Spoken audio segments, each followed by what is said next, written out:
ರಾಯಚೂರಿಗೆ ಬಂದಿದ್ದೀರಾ? ಸೊ ಏನೇನು ಕಾರ್ಯಕ್ರಮಗಳು? ಈಗ ನಮ್ಮ ಹಂಪನಗೌಡರು ಭಾಳ ವರ್ಷಗಳಿಂದ ಈ ಸಿಂಧನೂರು ಸರ್ಕಲ್ನಲ್ಲಿ ಅಂಬೇಡ್ಕರ್ ಮೂರ್ತಿಯನ್ನು ಲೋಕಾರ್ಪಣೆ ಮಾಡೋ ಕೆಲಸಕ್ಕೆ ಮುಂದಾಗಿ ಅವರು ಮಾಡಿಕೊಟ್ಟಿದ್ದಾರೆ. ಅವರಿದ್ದಾಗ ಆವಾಗಲೇ ಮಾಡಿದರು. ರಸ್ತೆ ನಡೆಯುವಾಗ ನನಗೆ ನಿಲ್ಲಿಸಿ ಅಲ್ಲಿ ಸಭೆ ನಾವು ರೋಡ್ಗಳು ಮಾಡುವಾಗ PWD ಮಿನಿಸ್ಟರ್ ಬಂದಾಗ ಇಲ್ಲಿಂದ ಮಸ್ಕಿ ರೋಡು, ತಾವರಗೆರೆ ರೋಡು ಮತ್ತು ಬಳ್ಳಾರಿ ರೋಡು ಇದನ್ನೆಲ್ಲ ಮಾಡುವಾಗ ಇಲ್ಲಿ ಸರ್ಕಲ್ನಲ್ಲಿ ನಾವು ಅಂಬೇಡ್ಕರ್ ಮೂರ್ತಿ ಮಾಡಬೇಕು, ಮಾಡ್ತೀವಿ, ನಿಮ್ಮನ್ನ ಕರಿತೀವಿ, ಉದ್ಘಾಟನೆ ಬರಬೇಕು ಅಂತ ಆವಾಗ ಹೇಳಿದರು. 2008. ಸೊ ಈಗ ಅವ್ರು ಹೇಳಿದಂಥ ಮಾತು ಇವತ್ತು ನಿಜ ಆಗ್ತಾ ಇದೆ.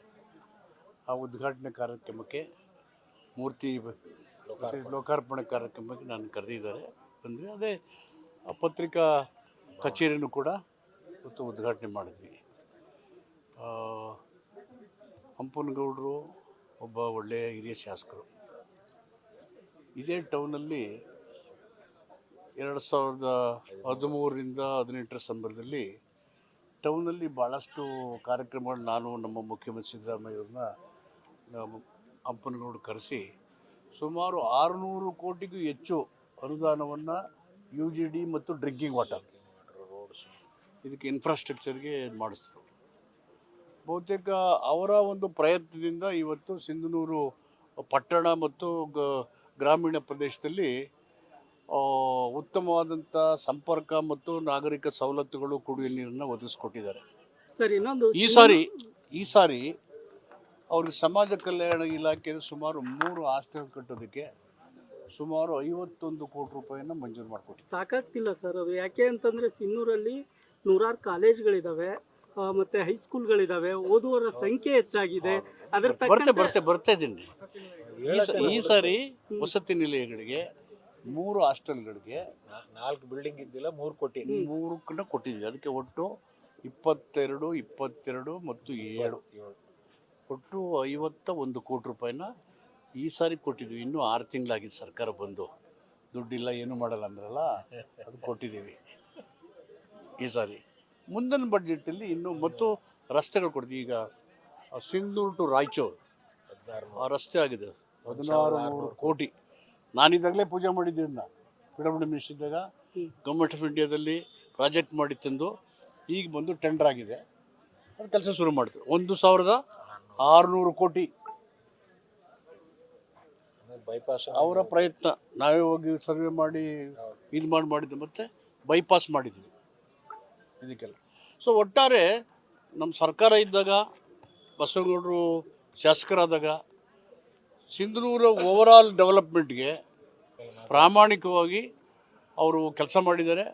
ಮುಖ್ಯಮಂತ್ರಿಗಳು ಮತ್ತು ಎಲ್ಲ ಸಚಿವರು ಅವ್ರ ಬಗ್ಗೆ ಅಪಾರ ಗೌರವ ವಿಶ್ವಾಸ ಇಟ್ಕೊಂಡು ಅವ್ರಿಗೆ ಈ ಕ್ಷೇತ್ರದ ಅಭಿವೃದ್ಧಿಗೆ ಏನು ಬೇಕು ಎಲ್ಲ ಸಹಕಾರ ಕೊಡ್ತಾ ಬಂದಿದ್ವಿ, ಅದನ್ನು ಮುಂದುವರಿಸ್ತೀವಿ. ಸರ್, ಒಂದು ಮಾತು ಹೇಳಿದ್ರಿ ಸರ್ ಸ್ಪೀಚ್ ಮಾಡುವಾಗ, ದೇಶದಲ್ಲಿ ವ್ಯಕ್ತಿ ಪೂಜೆ ಹೆಚ್ಚಾಗ್ತಾ ಇದೆ ಅಂತ. ಸೊ ಅದ್ರ ಬಗ್ಗೆ ಸ್ವಲ್ಪ ವಿವರಿಸಿ ಹೇಳೋದಾದ್ರೆ ಸರ್. ಅಂಬೇಡ್ಕರ್ ಏನು ಹೇಳಿದ್ದಾರೆ, ವ್ಯಕ್ತಿ ಪೂಜೆ ಮಾಡಬೇಡಿ. ಇಲ್ಲಿ ಕಾನ್ಸ್ಟಿಟ್ಯೂಷನ್ ಅಸೆಂಬ್ಲಿ ಮಾಡಿರೋ ಭಾಷಣ. ವ್ಯಕ್ತಿ ಪೂಜೆ ಸರ್ವಾಧಿಕಾರಿಯನ್ನು ಸೃಷ್ಟಿ ಮಾಡ್ತಾನೆ. ಸರ್ವಾಧಿಕಾರಿ ಪ್ರಜಾಪ್ರಭುತ್ವ ನಾಶ ಆಗುತ್ತೆ. ಸೊ ಏನಾಗ್ತದೆ ದೇಶದಲ್ಲಿ, ಏನಾಗ್ತಾ ಇದೆ ಉದಾಹರಣೆಗೆ ನಮ್ಗೆ ನಡೀತಿದೆಯಲ್ಲ, ಗೊತ್ತಾಗಲ್ವಾ? ಏನ್ ಸರ್ ಏನದು? ಅದೇ ಯಾಕಂದ್ರೆ AICC ಅಧ್ಯಕ್ಷರು ಸಹ ಇದೇ ಮಾತನ್ನು ಹೇಳಿದ್ದಾರೆ. ನೆಕ್ಸ್ಟ್ ಏನಾದ್ರು ಮೋದಿ ಅವರು ಪ್ರಧಾನಮಂತ್ರಿ ಆದ್ರೆ ಎಲೆಕ್ಷನ್ ನಡೆಯಲ್ಲ ಅಂತ ಮಾತನ್ನು ಹೇಳಿದ್ದಾರೆ. One nation, one election, one card, ಇದೆಲ್ಲ ಏನು ಸಂದೇಶ ಕೊಡುತ್ತೆ? ಪಾರ್ಲಿಮೆಂಟರಿ ಡೆಮಾಕ್ರಸಿ ಇಲ್ಲದಿದ್ರೆ, ಪ್ರೆಸಿಡೆನ್ಷಿಯಲ್ ಫಾರ್ಮ್ ಆಫ್ ಗೌರ್ಮೆಂಟ್ ತಂದು ಪಾರ್ಲಿಮೆಂಟರಿ ಡೆಮಾಕ್ರಸಿ ಮೂಡಿದ್ರೆ ಈ ಪ್ರಜಾಪ್ರಭುತ್ವ ಎಲ್ಲಿರಕ್ಕೆ ಸಾಧ್ಯ ಆಗುತ್ತೆ? ಯಾರು ಮಾಡ್ತಿದ್ದಾರೆ? BJP ಮಾಡ್ತಿದ್ರಲ್ವಾ? BJP ಅವರು ಹೇಳ್ತಿರೋದು ಘೋಷಣೆ ಅದೇ ಅಲ್ವಾ? One election, one nation, one religion. ಸಾಧ್ಯನಾ? India is a country with diversity, ಬಹುತ್ವದ ರಾಷ್ಟ್ರ ಇದು. ಎಲ್ಲ ಧರ್ಮಗಳಿದ್ದಾವೆ, ಎಲ್ಲ ಜಾತಿಗಳಿದ್ದಾವೆ, ಭಾಷೆಗಳಿದ್ದಾವೆ, ಆಚಾರ ವಿಚಾರಗಳಿದ್ದಾವೆ, ಧಾರ್ಮಿಕ ಸ್ವತಂತ್ರ ಇದೆ. ಅಭಿವ್ಯಕ್ತಿ ಇದೆ, ಅದೇ ಪೀಠಿಕೆಯಲ್ಲಿ ಹೇಳಿರೋದಲ್ಲ. ನಾವು ಯಾಕೆ ಪೀಠಿಕೆ ಓದಿಸ್ತಾ ಇದ್ದೀವಿ? ಇಷ್ಟಿದ್ರು ಯಾಕೆ ಬಿಜೆಪಿ ನಿಮ್ಮ ಮೇಲೆ ಮುಗಿ ಬಿದ್ದಿರುವಂತ ಸರ್ ಮಂಡ್ಯದಲ್ಲಿ ಸರ್ಕಾರ ರಾಜಕೀಯ ಮಾಡ್ತಾ ಇದೆ ಅನ್ನೋ ವಿಚಾರ. ನಮ್ಗೆ ಬೇಕಾಗಿರೋದೇನು ಅಭಿವೃದ್ಧಿ. ರಾಜಕೀಯ ಪಕ್ಷಗಳಿಗೆ ಅಧಿಕಾರ ಇರೋರಿಗೆ ಸಂವಿಧಾನಿಕವಾದಂಥ ಕರ್ತವ್ಯ ನಿರ್ವಹಣೆ ಮಾಡಬೇಕು ನಮ್ಮ ಕೆಲಸ. ಡೈರೆಕ್ಟರ್ ಪ್ರಿನ್ಸಿಪಲ್ಸ್ ಇದೆಯಲ್ಲ, ಪ್ರಿಯಂಬಲ್ ಹೇಳ್ತೀವಲ್ಲ, ಅದಕ್ಕೆ ಡ್ಯೂಟಿ ರೆಸ್ಪಾನ್ಸಿಬಿಲಿಟಿ ನಮ್ಮದು, ಅದು ಈಡೇರಿಸೋದು. ಅದನ್ನು ಬಿಟ್ಬಿಟ್ಟು ಧಾರ್ಮಿಕ ವಿಷಯ ಜನರ ವಿಷಯ, ಅದು ಅವರ ಆಯ್ಕೆ, ಅವ್ರ ಸ್ವತಂತ್ರರು. ಅದಕ್ಕೆ ರಾಜಕೀಯಕ್ಕೆ ಮೂಗು ತೋರಿಸ್ಬೇಕು. ಅಲ್ಲ, ಮಂಡ್ಯದಲ್ಲಿ ನಿನ್ನೆ ಅಲ್ಲಿ ಅವ್ರಿಗೆ BJP ಬೇಸಿಲ್ಲ, ಅವ್ರಿಗೆ ಬೇಸಿಲ್ಲ. ಧಾರ್ಮಿಕವಾಗಿ ಜನರನ್ನು ಎತ್ಕಟ್ಟಬೇಕು. ಕೆಲಸ ಮಾಡಿ ಅಲ್ಲಿ.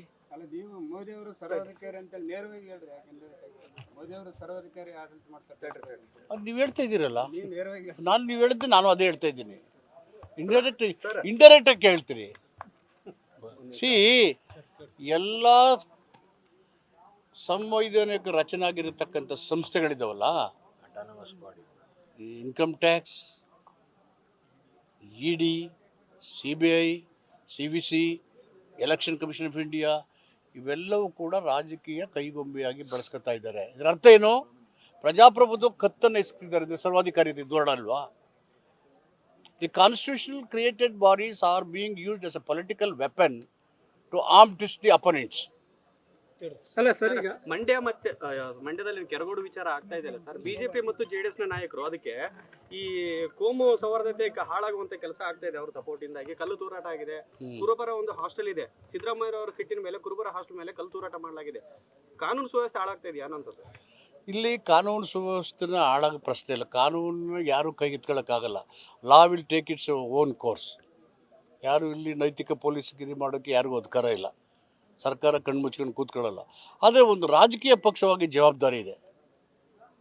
ಅದಕ್ಕೆ ಜನರಿಗೆ ಏನೇನು ಸ್ವತಂತ್ರ ಇದೆ ಅಂತ ಗೊತ್ತಿರಬೇಕಲ್ಲ.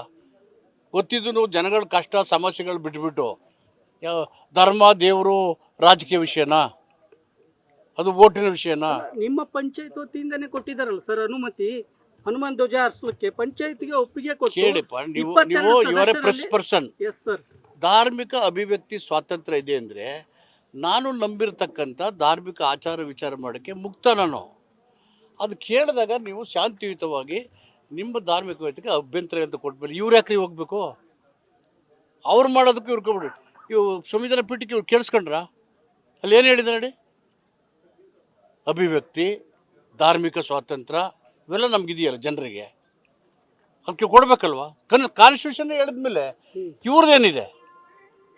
ಅದು ಜನರ ಆಯ್ಕೆ. ಈ ರೀತಿಯಾಗಿರ್ತಕ್ಕಂಥ ಘಟನೆಗಳಿಗೆ ಅಲ್ಲ, ಶಾಸಕ ರವಿಗೆ ಜೀವ ಭಯ ಇದೆ ಅಂತ ಹೇಳ್ತಿದ್ದಾರೆ. ಯಾರಿಗೆ? ನಿಮ್ಮ ಶಾಸಕರು ಯಾರಿಗೆ? ರವಿ ಅವರು. ಇವರೆಲ್ಲ ಭಾವನಾತ್ಮಕ ಜನ ಎತ್ಕಟ್ಟೆ ಕೆಲಸ ಮಾಡ್ತಾರೆ. ಬೇಸಿಲ್ಲ, ಪೊಲಿಟಿಕಲ್ ಬೇಸಲ್ಲಿ. ಮಂಡ್ಯದಲ್ಲಿ BJPಗೆ ಬೇಸಿಲ್ಲ. ಅನ್ಫಾರ್ಚುನೇಟು JDS ಅವ್ರ ಜೊತೆಗೆ ಸೇರೋದು it's unfortunate development. It's very very unfortunate. ರಾಜಕೀಯ ಕಾರಣಕ್ಕೋಸ್ಕರ ಈಗ ಧ್ವಜ ಇಳಿಸಿರುವಂತದ್ದು ಕೂಡ ಅಭಿವ್ಯಕ್ತಿ ಸ್ವಾತಂತ್ರ್ಯಕ್ಕೆ ಅಥವಾ ಧಾರ್ಮಿಕ ಸ್ವಾತಂತ್ರ್ಯಕ್ಕೆ ಆಚರಣೆಗೆ ಧಕ್ಕೆ ಆಗಿರುವ ರೀತಿಯಲ್ಲಿ ಇವ್ರು ಹೇಳ್ತಾರೆ. ನೋಡಿ, ನಮ್ಮದು ರಾಷ್ಟ್ರ ಧ್ವಜ ಇದೆ. ಕಾನ್ಸ್ಟಿಟ್ಯೂಷನ್ ಅಸೆಂಬ್ಲಿ ಡಿಬೇಟ್ ಆಗಿಲ್ವಾ? ನಮಗೆ ಎಂಥ ಧ್ವಜ ಬೇಕು, ಅದು ಬಣ್ಣ ಏನಿರಬೇಕು, ಬಣ್ಣದ ಅರ್ಥ ಏನು, ಅಶೋಕ ಚಕ್ರ ಇದೆಯಲ್ಲ ಅದರ ಸಂದೇಶ ಏನು, ಇವೆಲ್ಲ in length discussed in the constitution assembly.